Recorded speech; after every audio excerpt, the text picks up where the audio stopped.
Good evening to all of you. I hope you guys are doing absolutely good in your life and welcome back to my YouTube channel. In the previous class, we studied or we start the kinds of the sentences and also we complete the one kind which is the assertive sentence, means the Vidhanarthi Vakya. In this class, we we will learn about the interrogative sentence. Interrogative sentence means Prashnarthak Vakya. What means the interrogative sentence? Have you know? So look at the board.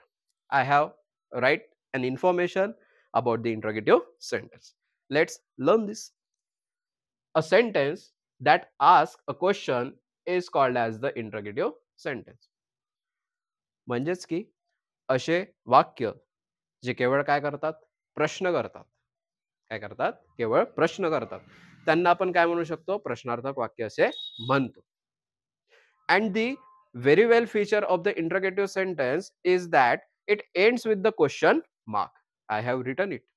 It ends with a question mark. So now let's look at the examples which I have written for you. First one is the is he okay? Haven't you any idea? Is the second. Third one is the where will they reach? And the last one is the who is he?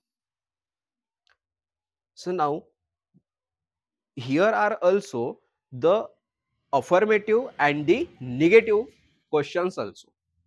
म्हणजेच की प्रश्न एक तर होकारार्थी असते, कधी कधी नकारार्थी विचारतो. आपण जीवनामध्ये जगतानाच होकारार्थी कधी असतो तर कधी नकारार्थी असते, तर प्रश्न तर असूच शकतात, है ना, तसला type.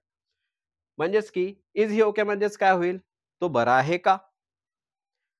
If I ask anyone a question is he okay, so he can give the answer in the yes or no form. He don't have to answer in the brief. Okay. म्हणजेच की जर मी एखाद्याला विचारलं की तू बरा आहेस का, तर तो एक तर त्याचा आन्सर एक तर हो म्हणेल किंवा नाही म्हणेल, त्याला पूर्ण उत्तर द्यायची गरज नाही. परंतु जर तुम्ही बघितलं तिसरा आणि चौथा प्रश्न, म्हणजेच की एक्झाम्पल, प्रश्न नाही, एक्झाम्पल आहे. Where will they reach? They can answer we will reach at our destination, or they can say they will reach at the school, at the market, at the Mumbai, anything. म्हणजेच की काय, जर WH क्वेश्चननी जर question आपल्याला सुरू होताना दिसतो आहे, तर अशा वेळेस आपल्याला बाकी शब्दांचा सुद्धा काय करावं लागतं, समावेश करावं लागते. कशासाठी, उत्तर पूर्ण देण्यासाठी. नाहीतर पुन्हा प्रश्न तर निर्माण होऊ शकतात, है ना. त्याच्यासाठी आपल्याला काय करावं लागते, पूर्ण वाक्यामध्ये उत्तर द्यावं लागते.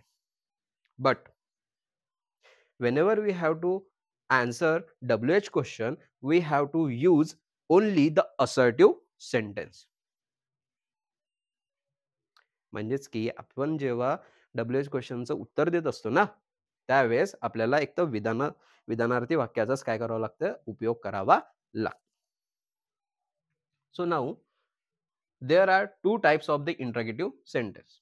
आता तुम्हाला एक्झाम्पल वरनं कळालं असेल, है ना, काय कळालं असेल की इंटरगेटिव्ह सेंटेन्स मध्ये सुद्धा दोन प्रकार पडतात. किती प्रकार पडतात, दोन प्रकार. हिअर आर ते. First one is the WH question, means ककाराचा प्रश्न. आणि the second one is the verbal question which is also known as the yes no type question. म्हणजेच की वर्बल क्वेश्चन म्हणजेच की आपल्याला मराठीमध्ये त्याला असंच म्हणता येईल की जे प्रश्न सायत्कारी क्रियापदापासून सुरू होतात, जसे की आपण इथे लिहिलेलं आहे. पहिला प्रश्न, पहिला एक्झाम्पल आणि दुसरं example.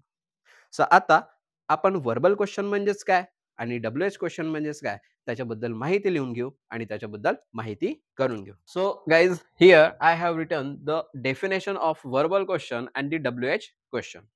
So look at them and learn them. Verbal questions means I have written the second name of the also, which is the SNO-type question. Okay. A question which begins with auxiliary or helping verb is called as the verbal question. म्हणजेच की असे प्रश्न जे एक तर सायत्कारी, म्हणजेच की जे सायत्कारी क्रियापदाने सुरू होतात. कशाने सुरू होतात, सायत्कारी क्रियापदाने, त्यांना आपण काय म्हणतो, वर्बल क्वेश्चन. म्हणजेच की किंवा त्याला दुसरं नाव काय, SNO-type क्वेश्चन. ठीक आहे. तर मग त्याचा एक स्ट्रक्चर आहे, एक फॉर्म्युला आहे, तो सुद्धा बघून घेऊ आपण. काय आहे तो? HV means the helping verb, S means the subject, MV means main verb, and plus the other words, and lastly you have to give the question mark. This is the formula for the verbal question. Okay, this is the formula for the verbal question. Now move forward towards the WH question. Now move forward towards the second type, which is the WH question. What means the WH question? A question which begins with WH words is called as the WH question. म्हणजेच की असे प्रश्न जे की WH वर्डनी सुरू होतात त्यांना आपण काय म्हणतो? WH क्वेश्चन्स असे म्हणतो.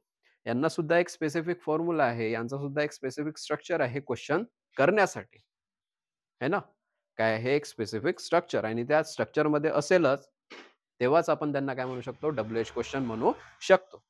आता तुम्ही काहीही केलं, कसंही केलं, कसाही प्रश्न विचारला तर जमत नाही. तसंच त्यांचं स्ट्रक्चर जे आहे त्याच्यामध्ये जर तो बसला तर त्याला आपण WH क्वेश्चन म्हणू शकतो. तर काय स्ट्रक्चर आहे याचं? काय formula? WH words plus HV plus S plus MV plus other words. आता तुम्ही लोकांनी जर थोडंसं याला डीपमध्ये जर बघितलं तर MVच्या खाली इथे सुद्धा मी काहीतरी लिहिलंय, इथे सुद्धा काहीतरी लिहिलंय. काहीतरी म्हणण्यापेक्षा असेल किंवा नसेल. आता प्रत्येक वेळेस वाक्यामध्ये मुख्य क्रियापद असेल म्हणजेच की मेन वर्ब असेल किंवा नसेल त्याला काही तितकं फरक पडणार नाही. ठीक आहे. पण त्याचा प्रश्न आपण तयार करू शकतो. आणि शेवटी प्रश्न वाक्यात म्हटलं तर शेवटी काय द्यावं लागते? प्रश्नार्थक चिन्ह द्यावं लागते. I hope you guys understand the information about the interrogative sentence, and please make your notes regularly so that they can help you to revise you properly. Okay, so this is for today. I hope you guys understand that, you will like it, and if you like it, don't forget to like, share, subscribe with your friends and family. Thank you so much. Bye bye, tata, see you again.